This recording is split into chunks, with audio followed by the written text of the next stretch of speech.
Dr. Nuno Cristiano Sousa. Quais são aqui os grandes parâmetros? Naturalmente, não vamos falar da adoção, quem são os pais que adotam, não, mas quais são as grandes dificuldades entre quem adota e quem é adotado? Porque, independentemente das barreiras, e sobretudo para quem já tem outros filhos, não é? Como é que isto se gera? Eu acho que há um elemento que muitas vezes não se tem propriamente presente, é que quer os filhos sejam biológicos ou não, têm que passar por um processo de adoção. Ou seja, os pais biológicos têm que aceitar os filhos que lhes calham. Porque os filhos são desconhecidos que lhes vêm parar às mãos.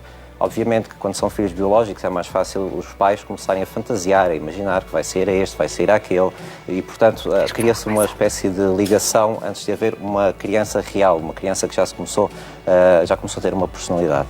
A questão com os filhos biológicos, não biológicos, as crianças que são adotadas, é que há este confronto com o passado da criança. Portanto, não há um começar limpinho do zero. Sim. Muitas vezes a criança já vem na sombra do trauma da rejeição. E, portanto, a criança já vem marcada por um evento, já faz parte da personalidade dela. Muitas vezes as crianças, elas próprias, veem-se como rejeitados, que vão ser acolhidos por alguém que ou teve pena ou a misericórdia delas, e isso muitas vezes dificulta esta criação que ela estava a falar, que é a vinculação. É o sentir que a ligação é por afeto. Que é por afeto e que não vai terminar um dia, não é? E que não vai terminar um dia. Que não serão abandonadas mais uma vez. Nesses casos, quais são aqueles grandes cuidados ou pequenas grandes atenções que uma mãe, custa-me sempre um bocadinho dizer mãe adotiva, não é? Porque mãe é, já se costuma dizer que mãe é quem cria, portanto é exatamente assim. Que uma mãe, como o caso da Ana enquanto mãe, os cuidados que deve ter com essas crianças, porque se, por um lado, andar ali sempre a pensar duas vezes em ralhar ou em... Sim, fica estranho. Fica estranho, não é? Porque as mães ralham, sim, faz parte, as mães ralham, sim, não é? Isto é uma coisa que tem que se ir tentado. As mães e os pais. Tem que ser tentado, porque cada criança é uma criança e se há uma criança que pode ter tido muita violência física, há outra criança que pode não ter sido vítima de violência física, pode ter sentido outro tipo de maus tratos, uma indiferença, enfim, o que seja. E, portanto, não há aqui uma chapa 5 do que é uma criança que vai ser adotada. Portanto, isto é uma questão de ter tato e de se ir percebendo quais são os pontos mais sensíveis na criança. E é muito importante tratá-la com normalidade, ou seja, obviamente que se percebe que a criança tem alguns pontos mais sensíveis que a deixam mais agitada, obviamente que há que ter alguma sensibilidade na forma como se aborda essa questão com a criança. Mas há que tratá-la como uma criança normal, que ela de facto é. E também é preciso ter atenção também muitas vezes na forma como os irmãos que já existem vão receber essa criança, porque muitas vezes os pais recebem bem ou as crianças que entram na família, mas os irmãos mais velhos ou outros elementos da família muitas vezes nem sempre têm a mesma sensibilidade. E, portanto, há que fazer esta gestão de expectativas, perspectivas, formas de estar. E igualdade, essencialmente. E igualdade. Nuno, mas todas as pessoas que adotam não adotam pelas mesmas circunstâncias. Há casais que adotam depois de já terem sido pais, há casais que adotam num segundo casamento e por causa da idade ou de outra questão qualquer já não estão de disponibilidade ou fisicamente não o conseguem fazer, e há os pais que não conseguem ter filhos. Estas três grandes categorias de adotantes condicionam também a forma como as crianças são recebidas. São adotantes diferentes, estes três modelos? Isso depende da forma como os pais acabam por viver aquilo que são os próprios traumas enquanto pais anteriormente ou não conseguirem ter sido pais e como isso passa para a relação com os filhos. Se os próprios pais têm muitos constrangimentos em relação àquilo que é o próprio passado deles enquanto pré-pais, isso depois acaba por condicionar a relação. Ou seja, se por exemplo, quem adota se sente alguém falhado porque não conseguiu ter um filho, então vai adotar uma criança porque é outro coitado que, enfim, é mais um falhado, isto é péssimo para a relação, e quer para a criança, quer para o próprio adulto, si, claro. Como se vai ver enquanto pai. Sim, não há uma equação, não é? Não estamos muito longe disso. Ana, felizmente. Ana, para si, enquanto mãe, quais foram os momentos, ou pelo menos o lado desta relação que se foi criando, melhores e aqueles em que teve efetivamente mais dificuldades? Os melhores é quase todos os dias, é aquele momento em que elas olham para nós e dizem mãe, eu amo-te, são os abraços de manhã, são os beijinhos, é toda a afetividade que nos liga uns aos outros.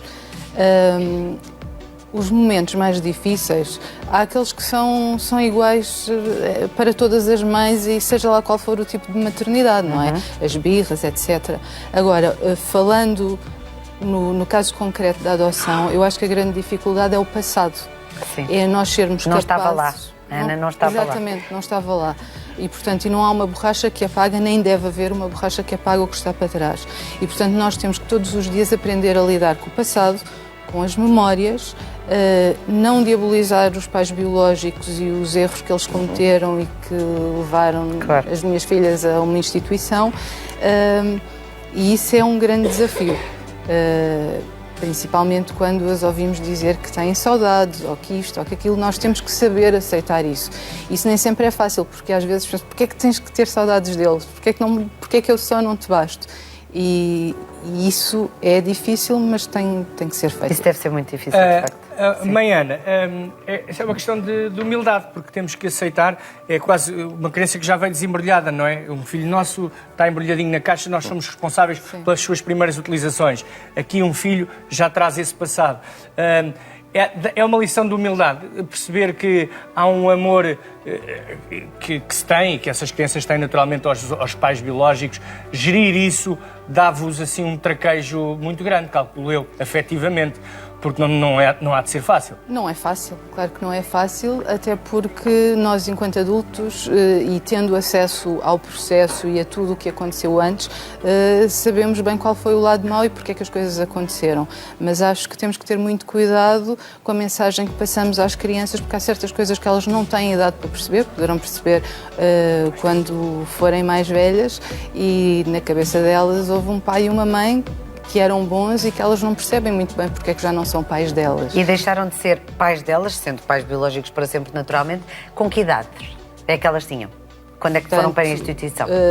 Tinham menos de 2 anos, portanto tinham 2 e 3 anos. 2 e 3 anos. E têm memórias? E tem memórias, a mais velha tem memórias e atribui tudo a um juiz que foi mau. Que foi mau e que decidiu que os pais já não... É acompanhada em termos de... Vocês são acompanhados e elas são acompanhadas em termos de psicologia? A mais nova sim, a mais velha não. E o que é que vos é dito para que não se diga demasiado, mas que também não se esconda?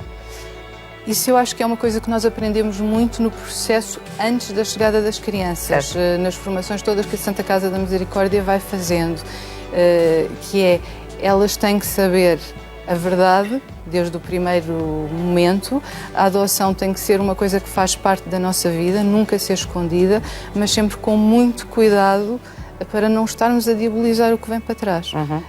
Não podemos passar-lhes aquela ideia que nós somos os bons e os outros eram os maus, porque não é nada disso. Até porque na cabeça delas isso não é verdade. Exatamente. Não é? Exatamente. Muito bem, Ana.